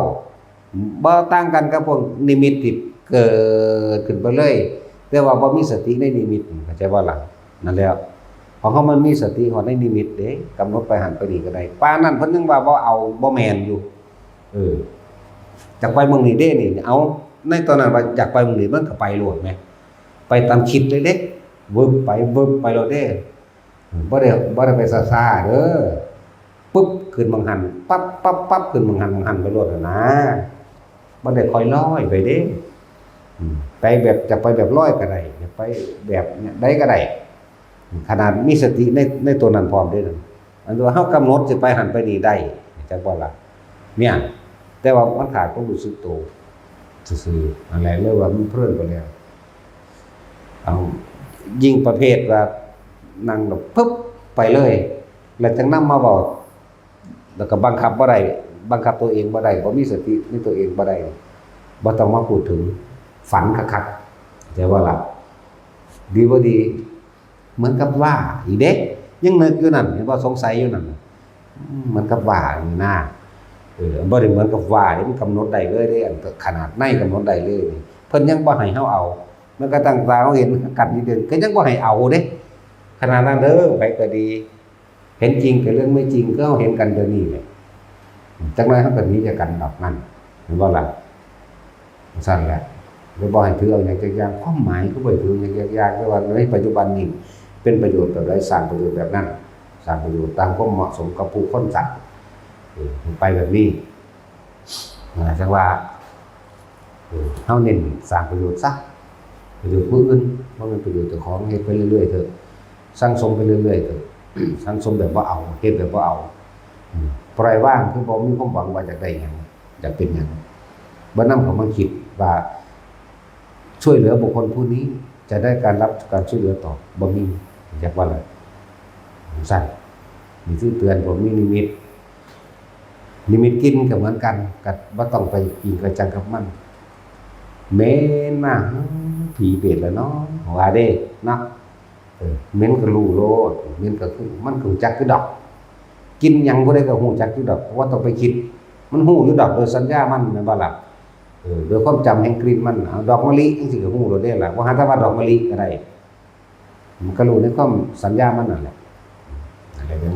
สัญญาแห่งความรู้สึกสัญญาเวทนาอยู่ในหันแหละแล้วก็รู้สึกว่าเป็นดอกมะลิเป็นดอกจำปาเป็นดอกดินเป็นดอกมณฑาลกบางทีมันก็ฮู้เป็นดอกนั้นดอกนี้มันก็ฮู้แต่ว่ามันบ่ได้สนใจว่าสิปรุงแต่งต่อว่าไผเอามาหรือกินไผหรือผีหรือเปรตหรือหยังแล้วแต่มีแต่สักแต่ว่าซื่อๆหรือว่าเพียงแค่ได้กลิ่นบ่ต่อเด้ตอนนั้นมันบ่เว้าหรอกมันบ่เว้าตอนนี้ซื่อๆเข้าใจบ่นี่ตอนที่มันเป็นจริงๆมันก็ฮู้บ่ขึ้นมาซื่อๆแต่ว่ามันบ่เว้ามันบ่คิดน่ะนะตอนนี้เฮาเว้าก็เลยว่ามันบ่เว้ามันบ่คิดตอนนั้นก็ดีแล้วก็ทำพระตาย4มื้อนั้นแล้วมีเบิดกันแล้วทำไว้ทั้งวัดทั้งศาลาเฮานี่แหละนั่งอยู่กับประมาณนั่นแหละงูมันหลวยลายลงมาตั้งแต่ฝาผนังพุ่นเด้อบักใหญ่ซ้ำเสาพุ่นเด้อมาแล้วงูใส่เฮาแบบอ้าปากขึ้นฮ่าใส่น้ำลายมันก็ฟงไปเฮาอีหลีเด้ก็รู้สึกได้อยู่เด้ว่าน้ำลายฟงแต่บ่คิดต่อซื่อๆว้ายก็ลองเบิ่งไม่คิดเป็นบ้าพุ่นล่ะมันคือสิมันสวบหัวเฮานี่มันปากใหญ่ก็ดอกนะแดงครึ่งๆตะขี้เดียดคือหยังนี่อันมาเว้าเดี๋ยวนี้ซื่อๆเด้แต่ว่าตอนนั้นมันบ่คิดนั่นแหละโดนเติบอยู่เด้รึบขึ้นไปใหม่บัดนี้พุ่นมาทางหน้าถ้ำแล้วบัดนี้บักใหญ่บ่ใหญ่คักสำขาบัดนี้วะมากมาฮอดยกข้อพะโวใส่เป็นจงอางบัดนี้แน่ตอนนึงมันลงมาใหญ่เป็นงูเหลือมตอนมันเข้ามาทางหน้าถ้ำเป็นงูจงอางเป็นงูสีดำก็มีสีเทาก็มีสารพัดมาฮอดก็มาเกี่ยวโลดนำว่ามันเกี่ยวตัวคนเด้เกี่ยวอ้อมข้างเฮานี่นะเพราะก็ซูนขิ้งได้อยู่นั่นน่ะก็เสยๆจังซั่นแต่ว่าอันมันสิสงสัยว่ามันเป็นงูน้อยๆธรรมดาเพราะโปรตีนนี่นะมันงูจริงหรืองูปลอมเนาะบัดนี้เนาะคิดเด้บัดนี้โอ้ยงูหยังก็สร้างแม่งูตัวเกิดมาตายแม่งตายแล้วได้บ่ตายตัวตายแล้วดีก็ตายตัวมันก็เลยว่างเลยสิจักว่านี่แหละจังบอกว่ามรณะนุสติใกล้เคียงกันเขาความปล่อยว่างเดี๋ยวว่ามันมึงบ่ตายมื้อนี้มึงก็ตายมื้ออื่นตัวมันสอนเจ้าของมันก็เบิ่งเบิ่งมันกัดรถเป็นหยังจังว่านั่นแล้วซ้ำโปรตีนนั่นแหละงูเห่าบาดนี้ ก็ฮู้ได้ว่างูเห่าอ่ะน่ะมึงบ่ตายมื้อนี้มึงก็ตายมื้ออื่นตัวมึงบ่ตายปีนี้มึงก็ตายปีหน้าเพียงใดมึงก็ตายอยู่แล้วมึงสิไปย้านหาแม่มึงบ่ว่าให้เจ้าของเด้แล้วมันยังมีอยู่น่ะฮู้ๆบาปๆแต่จริงๆมันบ่มีอยู่หมายถึงความย้านเฮานั่นมันนั่งคิดไปซื่อๆโดยสัญญาของมันซื่อๆมันนั่งคิดไปมันคนมีอันตรายต้องปกป้องตนเองเป็นธรรมดาเวลาเฮามืนลมนี่บ่มีอิหยังขวาเฮาก็ขวาดีเนาะว่าเฮาย่างไปตามเดินตามพระลานหินหรือพระลานที่มันเป็นดินถ้ามืนมากนี่เดินก็เศร้าหาแนวซอยตัวเองเด้นั่นก็เหมือนกันเป็นในลักษณะว่าจริงๆมันบ่ได้ยากตายหรอกแต่ว่าสัญญามันว่าก็รู้อยู่เด้พอความคิดต่างหากรู้ต่างหากฟังดีๆเด้อความคิดต่างหากรู้ต่างหากเด้สัญญามันพาว่ามึงสิย่านตายไปเฮ็ดหยังมึงบ่ตายวันนี้มึงก็ตายมื้ออื่นความคิดมันคิดไปต่างหากเด้อแต่ผู้รู้ก็รู้ต่างหากเด้รู้ว่ามันคิดว่าแบบนี้ซื่อๆเด้แล้วฮอดก็บ่เฮ็ดหยังก็เป่าฟ้ออยู่นั่นล่ะก็เบิ่งเฮ็ดตามมกๆอยู่นี่แหล้วเขาเรียกว่าหมอบหนีไปล่ะและผีจริงหรือบ่จริงหรืองูจริงหรืองูปลอมก็สร้างแม่มันดอกแล้วไปทำพระเป็นนักเรื่องทำพระมันเป็นพระกันเป็นบ้าว่ามันมีเหล็กไหลหรือพระกันไปเอาผีขาตายที่เนาะตายซีเลื่อนบางสั้นเราไปหาบังคับเอาถ้าคิดสิไปเอามันก็เป็นอาบัติมาแห้งเลยความบริสุทธิ์ในจิตมันนี่แหละอยากบ้าล่ะสมบัติที่ผีรักษาเอาไว้หวงแหนเอาไว้โดยที่ผีหรือพุ่มโดยที่เจ้าท่านเขาบ่ได้ให้มาไปบังคับเอา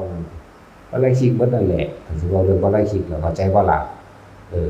อันนี้เนื่องจากคำถามพวกย้วนดอนไหลเขาถามคือทางเขาถามมาสุกต่อได้บาทนึงบางพวกก็เทียบว่าเท่ากับทอง1 บาทมั่งบางพวกก็เทียบว่า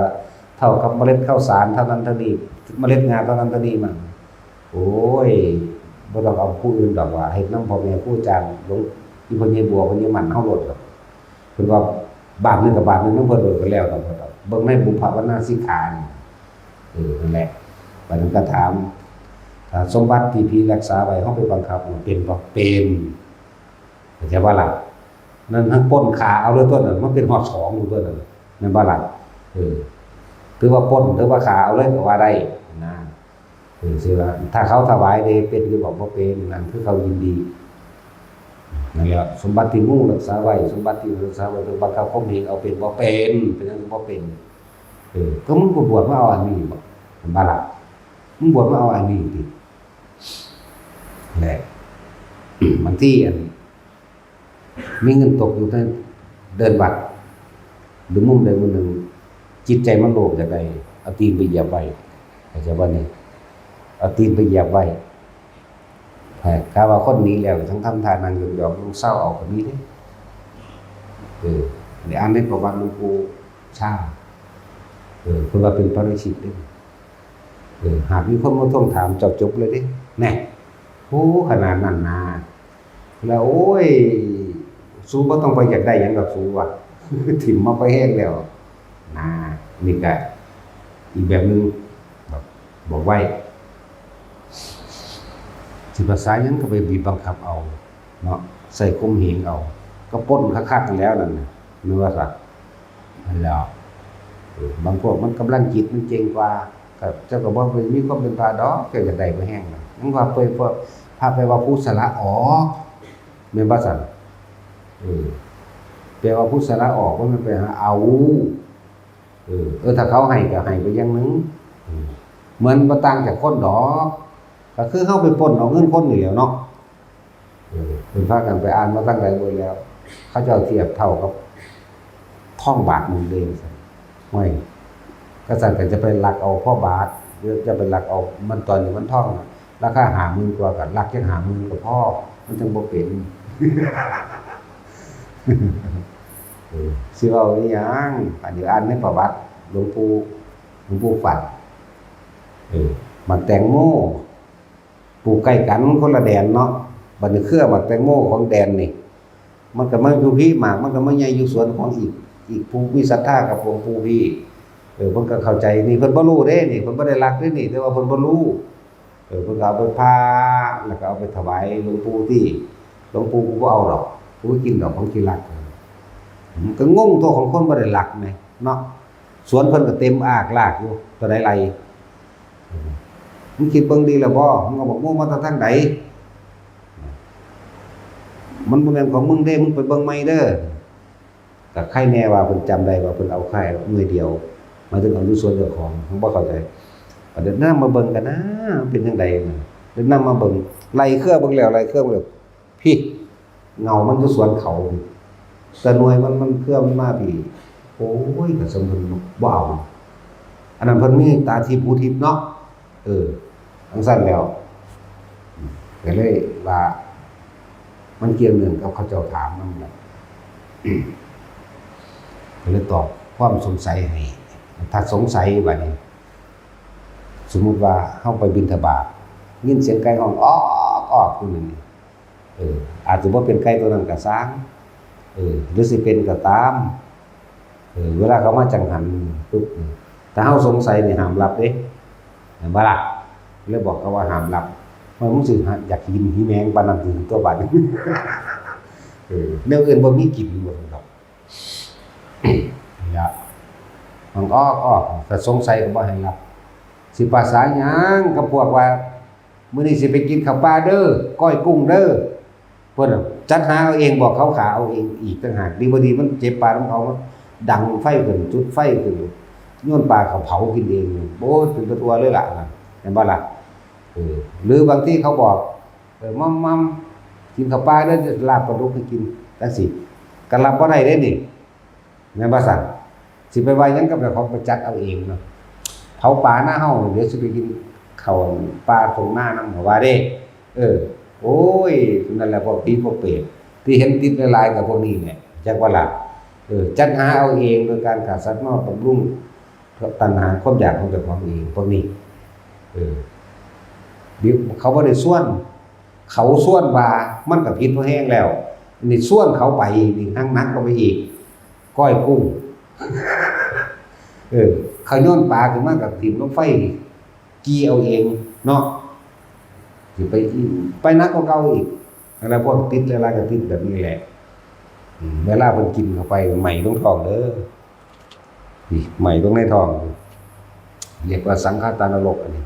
นรกพระทำผิดก็เป็นพระดอกภิกษุทำผิดนะเห็นแก่อยากเห็นแก่กินเห็นแก่ปากเห็นแก่ท้องบ่เพียงหน้าแหละบ่ฝึกหัดบ่ศึกษากินลงไปแล้วมันสิเริ่มฮ้อนตั้งแต่คอกระเดือกเลยมาฮ้อนนี่แล้วมันสิไหม้ออกโบออกมาเด้ไหม้ท้องนี่โบออกมาเลยก็เลยว่าจะเห็นแก่ปากกินอะไรเด้อซื่อๆได้ไปกินทานไฟในนรกเด้นี่บ่ได้เว้าเล่นเด้นี่เว้าตามหูตามเห็นมาจริงหรือบ่จริงกับแปรพิสูจน์เอาเองพิสูจน์แนวใดก็นั่นแหละไปหากินข้าวปลาคือว่ามาน่ะหรือว่าสัตว์สุกก็ตายลงไปเอาเองเลยตายไปเบิ่งจังซั่นมันสิเป็นคือว่าบ่เนาะมันสั่นแล้วเอาตามเห็นเด้นี่ตามหูมาจริงหรือบ่จริงก็ช่างแต่ว่าเพียงแต่เว้าให้ฟัง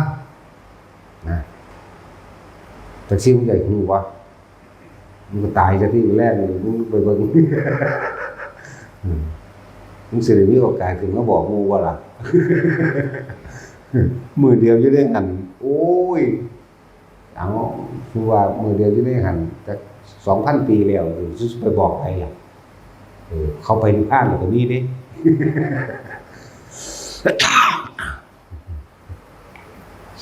ใช่แล้วพูดถึงว่าที่เห็นมากับว่าที่เห็นมาจริงๆแต่ว่าจริงๆหรือไม่จริงก็ไปพิสูจน์เอาเองเด้ออันนึงแบบนี้เกี่ยวเนื่องกันมันเรื่อยๆมันเรื่อยๆไปจังซี่สัมภาระเรื่องนี้มีใจบ่ล่ะเพราะเรื่องไปฮู้ไปเห็นมามันเรื่อยมาเรื่อยเห็นมันนี่ว่าสิเว้าแค่ว่าบ่ให้ไปหลงไหลกับมันจริงๆบ่ได้หลงไหลดอกแต่เว้าครับแต่สิ่งที่เฮาเห็นนี่เฮาบ่ได้เห็นแบบลับตาบ่ได้เห็นแบบฝันบ่ได้เห็นแบบกำหนดบ่ได้เห็นแบบกำหนดได้รู้ได้แบบกำหนดตัวเองได้สามารถตอบถามกันได้ประเภทฝันว่าคือจังว่าถามเขาว่าจังซั่นจังซี่แบบนี้แหละหยุดบ่แม่นจังว่าฝันอันนั้น แม่นหรือบ่แม่นก็สร้างบ่ได้เอาจักอย่างแก้สำหรับผู้เพิ่นติดขัดแนวมื้อนี้ทิ่มให้เบิดตายสิเฮาสิฟังพุทธพจน์ที่พระพุทธเจ้าไว้อย่าให้เขาเบี่ยงเบนเธอแม้ว่าจะปรากฏเราตถาคตอยู่ทางระหว่างทางอย่าให้เขาอย่าให้เขาเบี่ยงเบนจิตใจของเธอ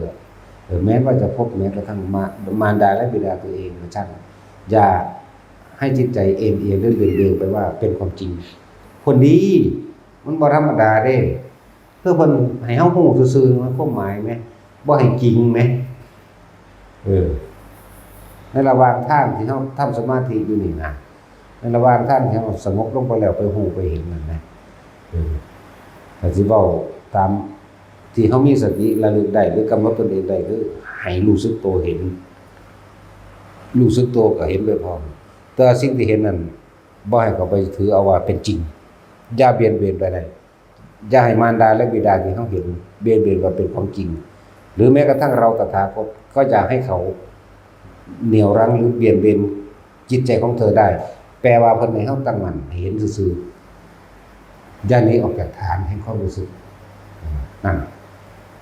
ก็เลยว่าให้ทุกคนฝึกแบบมือตามีสติระลึกได้ในการมือตาสามารถตอบโต้ตัวเองได้ในการมือตาหรือตอบโต้ผู้เห็นอยู่ด้วยการมือตา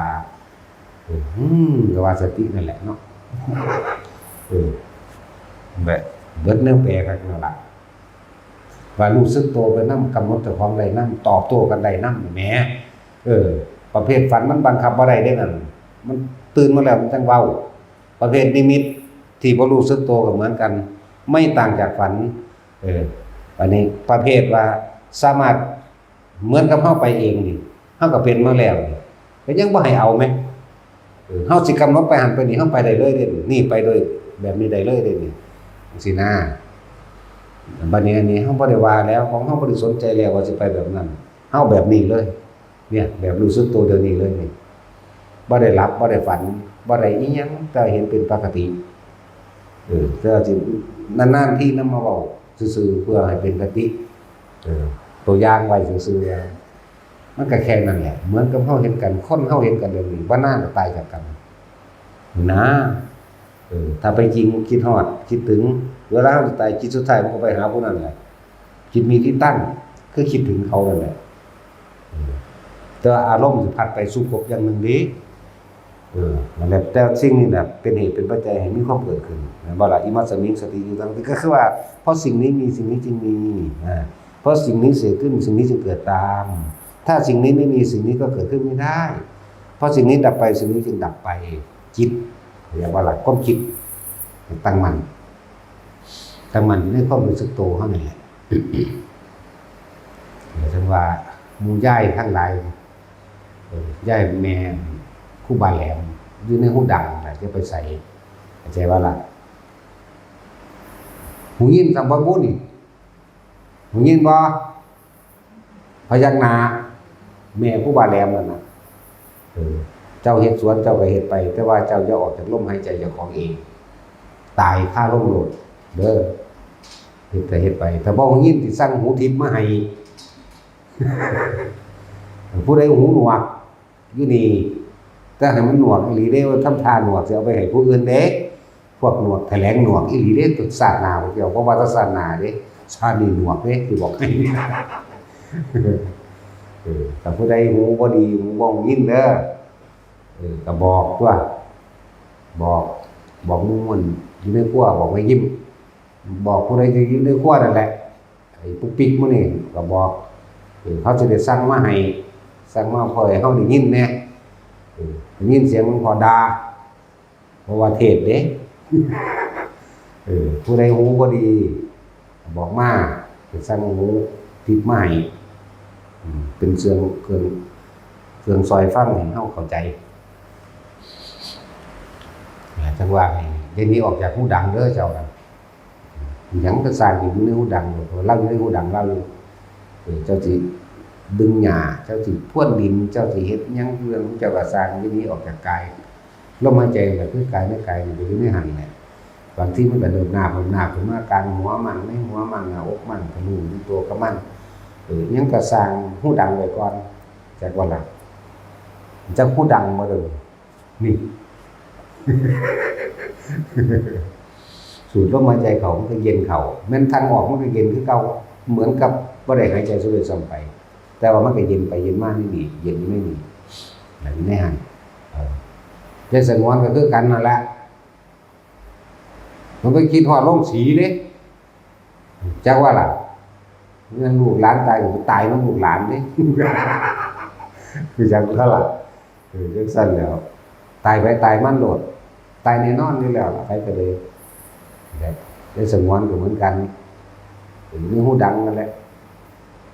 ตายนี่หูดังมันบ่เจ็บบ่ปวดออกไปก็ดีแล้วก็บ่ได้กลับมาเกิดมาตายใหม่พร้อมส่วนเรื่องข้างว่านี่จังทุกครั้งตามรู้แจ้งเบิดแล้วล่ะไปก็ดีแต่ว่าเฮ็ดจังได๋ปัจจุบันกูสิในหูดังได้นี่เนาะแล้วฝึกตนเองนั่นแหละว่าเตือนแต่ละคนก็ผู้ใดหูหนวกก็บอกเขาสิสั่งหูทิพย์มาให้หูที่เขาขายน่ะนะแต่ยังสิเข้าใจว่าหูทิพย์อย่างอื่นดี ผู้ใดบ่ฮู้ยินน่ะผมสั่งหูพวกนี้มาให้สิ่งที่มีค่าสูงสุดของวัตถุสิ่งเหล่านั้นบ่ได้มีค่าสัมธรรมะเลยอยากให้พวกเจ้าได้ธรรมะจะได้ความจริงให้พวกเจ้าถึงความจริงให้พวกเจ้าทำความเข้าใจเข้าใจตัวเองล่ะบ่เข้าใจผู้อื่นดอกพอธรรมะนี่เฮามาละตัวเองเด้ละตัวเองออกจากความเห็นผิดละตัวเองจากความเห็นถือครองมันธรรมดาเด้ละออกตัวเองจากสิ่งทั้งหลายทั้งปวงมันสิสัมมาก็บ่ได้ยึดมันสิมิจฉาก็บ่ได้ยึดอีกแต่ว่ายึดสัมมาก่อนที่แรกแต่สุดท้ายแล้วอยู่กลางมันบุญก็บ่ได้ยึดบาปก็บ่ได้เอาอยู่กลางมันอีกผิดก็บ่เอาถูกก็บ่เอาเว้ารู้ๆเด้บ่ได้ยืนยันตัดสินว่าไผผิดไผถูกเด้สิ่งทั้งหลายเหล่านั้นพวกเจ้าเป็นผู้เข้าไปรู้เห็นเองสิเชื่อบ่เชื่อก็สร้างเนาะคือเว้าให้ฟังเชื่อบ่เชื่อก็สร้างแล้วจังซั่นแล้วเชื่อบ่เชื่อก็สร้างพวกเจ้ากลับเข้ามาในเย็นในหูดังเจ้าของคนเฮาบาดสุดท้ายจักว่านี่มันมาอะในหูดังเบิดนั่นแหละเป็นหยังก็บ่เฮ็ดให้มันชินโลดพวกเจ้าสิมีสมบัติมากมายเพียงใดก็ช่างเถิดซื้อความตายบ่ได้หรอกซื้อความป่วยก็บ่ได้ซื้อความแก่ก็บ่ได้ซื้อความเกิดก็บ่ได้แม่นว่าล่ะ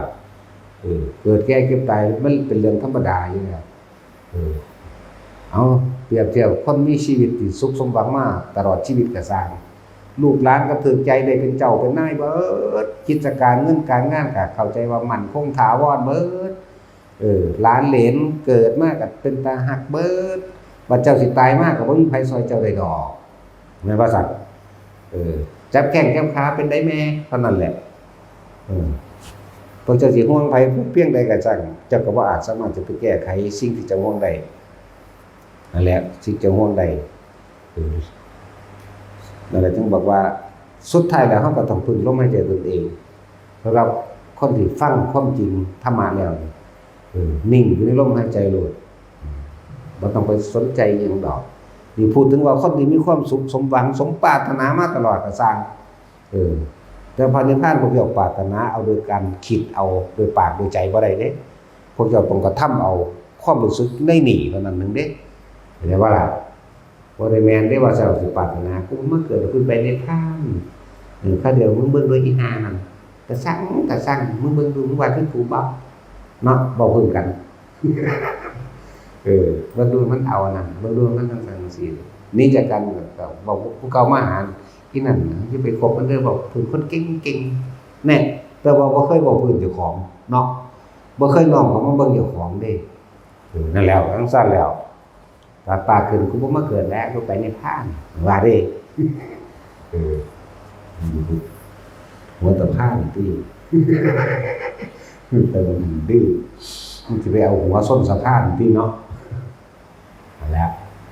ยังกระสร้างเกิดยังขึ้นกระสร้างจดจำไว้เลยว่าเฮาสิกลับมาลมหายใจก่อนเป็นเบื้องต้นเศร้าคือเว้าเรื่องนั้นเครื่องบินตกไฟไหม้คนตายเบิดยังผู้เดียวอยู่ขออำนาจแห่งชาติของเขาได้รักษาตัวเองนั่นแล้วคนผู้นี้จะต้องได้บรรลุอันใดอันหนึ่งสักก่อนจึงตายจักก็ล่ะถ้าเป็นจังซี่โสดาหรือสกิทาคาก็แล้วแต่ต้องบรรลุอันใดอันหนึ่งจึงตายมันบ่ถึงตายหรือว่ามันเพียงแต่รับกรรมในหมู่ซื่อ ถือว่ามันบินตกตุ่มไฟใหม่ตายเบิดมันว่ายังผู้เดียวเห็นบ่มันพวกนี้ไปแจมในกรรมของน้ำกันซื่อๆได้นี่จังว่าแต่ว่าบ่เจตนาเลยก็สมรู้ร่วมคิดเต็มๆกับบ่แม่นสมแต่เราเรื่องกรรมเด้เรื่องการกระทำของเขามาด้วยกันสมรู้ร่วมคิดว่าแม่นนิดนะดีแล้วสู้ซ้ำนิดนึงเด้จักบ่ล่ะยังสั่นแล้วคือว่าเขาไปเผาห้างตอเนาะเขาเผาห้างตอมันยังสู้เผาตอตัวดีแล้วกูกินน้ำในเด้อซ้ำนิดนึงเด้เปรียบเทียบจักบ่ล่ะนั่นแหละที่เฮาเบิ่งนั่นยังเครื่องบินอินเดียบ่นั่นแหละคนอื่นมันเป็นคนสองสัญชาติได้อินเดียกับอังกฤษเนาะแล้วบัดนี้เฮาเบิ่งประวัติเพิ่นแล้ว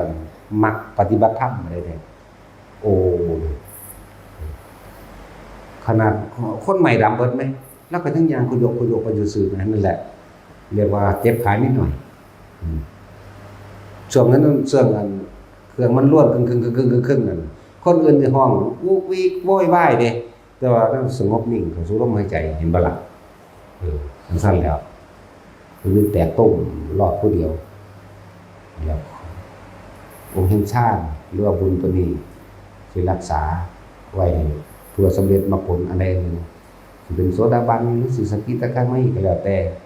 แต่บ่ฮอดบ่ตายก็ตายดอกบัดเดี๋ยวว่าล่ะสั้นแหละแต่ว่าพวกเฮาตายเลยมันต้องขับมาอีกบ่ได้ว่าบ่ได้เป็นหยังเด้นี่มีแต่ให้ตายตายลงในลมหายใจเด้อตายในลมหายใจมันว่างไปเบิดดอกนะนั้นเฮาเครื่องเล่นดอกอันที่เว้าให้ฟังอยู่เป็นเครื่องเล่นเครื่อ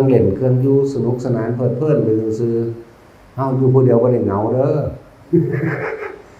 บ่เหงาก็แล้วกันนั่งอยู่ผู้เดียวถ้าหมู่ผู้นั้นผู้นี้ไปหาหรือพระนั่นนี่จังไปหาบ่อยากให้ไปหามันได้ดอกเพิ่นภาวนาคักๆโลดเพราะว่าเฮาบ่ได้เหงาตอบปัญหาพวกอื่นดีกว่าอีกมันละเอียดดีปัญหาพวกนี้แค่จุกๆจิกๆธรรมดานั่นแหละฝึกไปถึงกระสร้างแต่อยู่กับลมหายใจได้อันนั้นแหละที่สุดแห่งทุกข์ก็ได้อันนั้นแหละที่สุดแห่งโลกก็ดีที่สุดแห่งโลกบ่ได้อาจสามารถสิไปโดยยานอวกาศเด้ด้วยยานวัตถุต่างๆบ่อาจสามารถไปที่สุดแห่งโลกคือที่สุดแห่งความหมดความปรารถนานั่นเองเฮ็ดจังได๋มันสิไปถึงได้ก็ลมหายใจนี่แหละเวลาสิตายผู้ใดก็เข้าลมหายใจเบิดนั่นแหละเข้าใจบ่ล่ะจังซั่นแหละจังว่าแต่ละคนก็บอกครับว่านี่แหละจักสิบอกว่าได้อีกเนาะบอกรู้แล้วสิศูนย์จะพ้นอีก